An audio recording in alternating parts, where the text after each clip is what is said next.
I really like how you all play nice in the sandbox, don't touch each other's mics, so it's professional courtesy. So we're starting the day off right. So anyway, welcome everyone.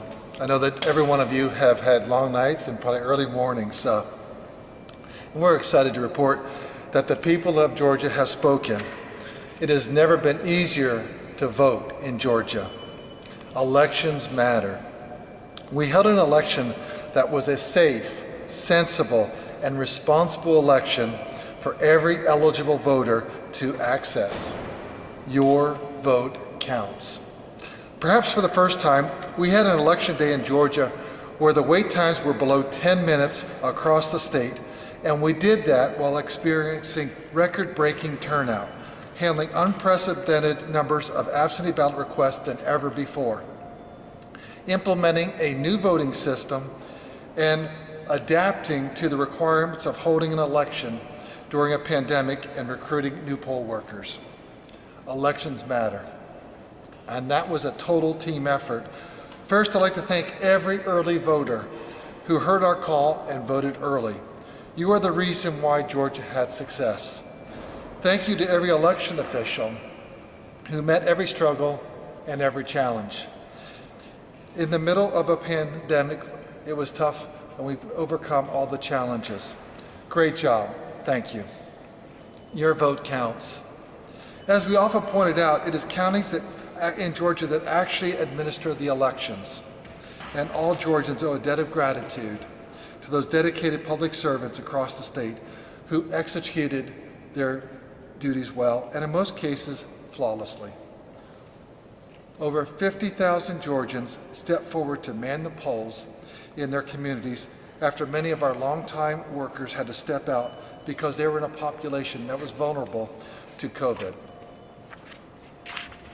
Our job isn't done yet, though, and I want to thank my Deputy Secretary of State, Jordan Fuchs, for leading a great team, leading on our public service announcements that help shape and change voter behavior from in-person voting to early voting, to Gabriel Sterling, who managed the implementation of the state's new voting system, the largest of its kind in the history of this country.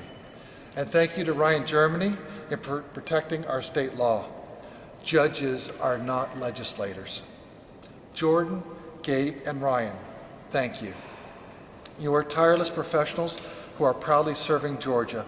And lastly, I would like to thank my entire team in the Secretary of State's office for their tireless work throughout the entire year. Elections matter. Counties made sure that voters have had access to many early voting locations, including mega sites like the State Farm Arena over a 3-week period. Your vote counts. I'm happy to report that voters have responded favorably to using our new ballot marking devices. They found it easy to use, appreciated the security of a paper ballot, and liked seeing their ballots tabulated by the scanner.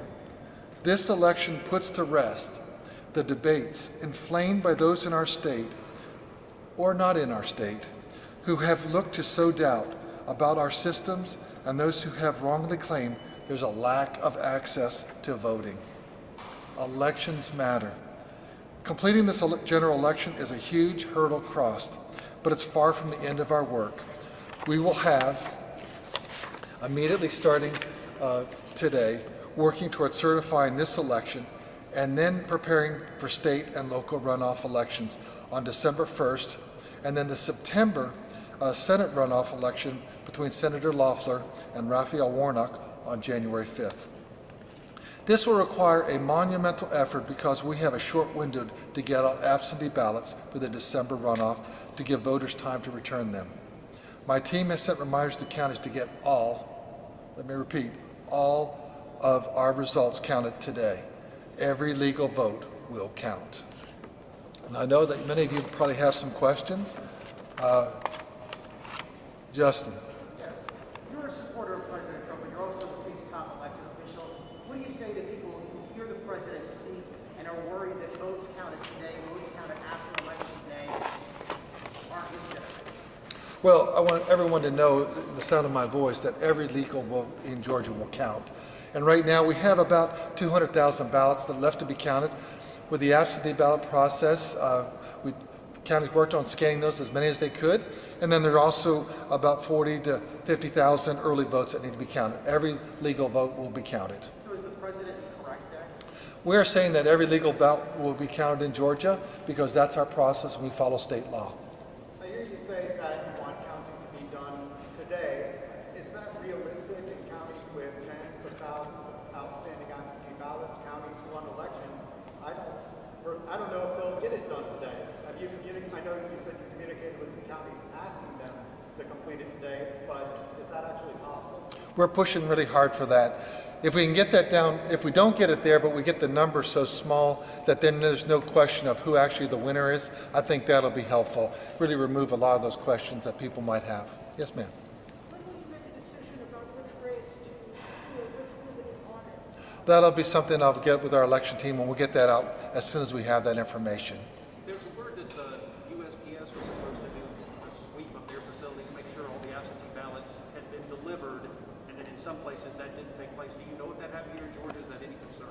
Well, it would always be a concern. We want to make sure everything gets to us. Don't have anything specific on that, but that's why we also instituted the absentee ballot drop boxes. Our concern actually was that voters would wait too long and then it'd be too late to mail, and that's why we had the absentee ballot drop boxes, which was very well received by voters in Georgia. So you don't have word that that took place? Yeah, I don't have anything specific, but as soon as we do, we'll circle back and get that information out to you. Just a quick follow-up about Can I get with this, ma'am? Do you have a breakdown of what counties still need to count? Well, it's several counties, but we know that DeKalb, Fulton, Forsyth, even has 7,000 voters. So it's really, it's something when you have such a large number of absentee voters and then you have some early votes, it's really multiple counties, and we're just knocking those down one at a time. Sir, can you speak to the process of absentee ballots? I know that the timing is kind of a moving target. First, we wanted to see them by noon today. But for those who may be wondering why they're not done, can you kind of speak to the delay and the difficulty of absentee ballots? Yeah. So the state election board gave the counties the authority that they could begin the process of scanning the absentee ballots, which is very helpful. So I know that down in Muskogee County and Richmond County, they were really current with everything they had received, but then all of a sudden we also had additional ballots come in on Monday and then Tuesday, so they were being dropped in. So they had to scan those. And so they'll be getting that as soon as they can, but it is a 2-page ballot. It just takes longer to get those ready for the scanning process. Is there another question back there? Are you able to provide a breakdown of which votes are out and which absentee votes are out and which counties? Well, I know that right now that we have, my numbers here were 52 to 54,000 in DeKalb. Right now we have 74,000 approximately Fulton County absentees and 43,000 early votes in Fulton County. And I have about 7,000 right now in Forsyth. We can get you the entire list because it's just we make sure we include all the counties. Secretary, can you walk through what the rest of the election process looks like from the military ballots coming in to the audit to the certification process? What's the next part before we can say Georgia's certified? Well, the next process obviously will be to make sure we get all the ballots counted, then also the UOCAVA, the overseas military ballots, to get those in and have them incorporated in the vote totals. We're going to begin the risk limiting audit process later this week, which is really important. So many people are not aware of that. This is the first time we're doing a statewide audit. And so what that will really give you, first of all, we have, I think, a higher confidence of voters. I know there's a lot of information out there, a lot of misinformation out there, and some of it's just lack of knowledge, and we understand that. And that's why the risk limited audit, what that will do will verify results. So if there's a race that was, say, reported a 51-49, when we do the audit, then we can verify what the result is, and we have over a 90% confidence level. That gives people additional assurance. I think also having that paper ballot, voters were very comfortable. That just gave them that comfort feeling that looked at it before they cast their ballot, and that's a good thing also. Then by Friday, November 13th, we then will have the certification. So nothing gets certified until after we do the risk limiting audit. And then with the presidential race probably going to be so close and even some down ballot races that may be within the margin, can you talk about what the procedures are for Well, if there's a race that was in 0.5%, it is your right as the candidate that is close but not but not over the top, that you could ask for a recount. So we actually could have a request for, say, a state representative, county commission race, or any race that's within 0.5%, and we'll just wait till we get every ballot counted, and that's why it's very important that we follow through the process. What does that process look like with the new voting system? Like, will it be a hand? It'll be actually pulling out, running those through, and then it'll be actually seeing where that brings us, and then you're looking at the words that are on the ballot at some point. Mr. Secretary, can you explain what you know about what's happening in Gwinnett County? Apparently they're having some issues with scanning, or they may have to rescan thousands of ballots. Well, if they do, then they'll follow through that. That's the advantage of having the verifiable paper ballot, that you can rescan that. But so that's why if some of the ballots do kick out, and the reason they kick out is everyone, if they don't fill out the ballot correctly, or they put an X, or they circle a name, that's why we have the adjudication panels of a Republican, Democrat, and then the election official, to have 3 sets of eyes on there to verify that. So we want at least a 2-1 adjudication vote on each ballot, so we can make sure that we capture the correct voter intent. If there are legal challenges made to votes cast before 7 o'clock yesterday, absentee ballots, will your office and the state defend those ballots against legal challenges?